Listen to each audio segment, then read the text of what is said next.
So naato diri karon sa forecastle. So diri sa forecastle na diri ang naay gamay workshop, na diri ang pen store,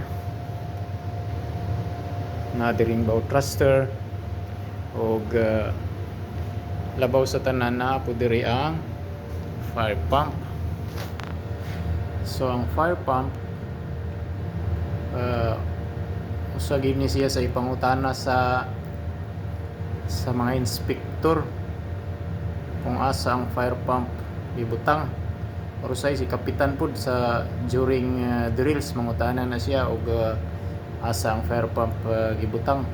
So kinahanglan sa labi na tong sa mga first timer nga mosampa, ini sampa ninyo i-familiarize man mo sa third mate. So mao gini usa nga itudlo sa inyo ha, i-familiarize sa inyo ha ang fire pump. So ang operation na niya sa yun kayo ara instruction no. Normal power operation parehas karon normal, yang knob nasa normal, unya press ra nimo start ng green. So sa yun kayo pag-operate niya mararatag nagpaandara ni gani e-bike. So kung emergency power operation sad ang knob ituyok nimo dito sa emergency, unya press nimo start. So pag start na niya okay na siya.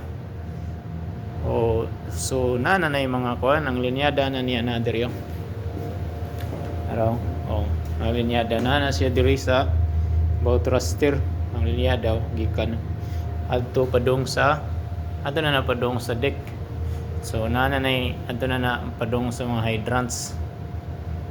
So linya po ni siya diri sa sprinkler dito padung sa pen store o padung pud sa angkla ang core washing sa nisiya.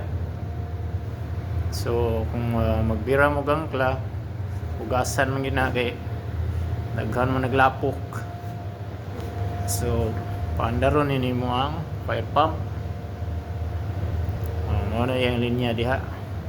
May diri kadina na diha angkla. So mao na siya ang gamit aning fire pump. So dapat gyud kamao mo ani unsaon asa ang fire pump o unsaon pag operate sa fire pump kay sa yun ra kayo, pero kung di gyud ta maka familiar ani di gyud ta katubag. So okay na.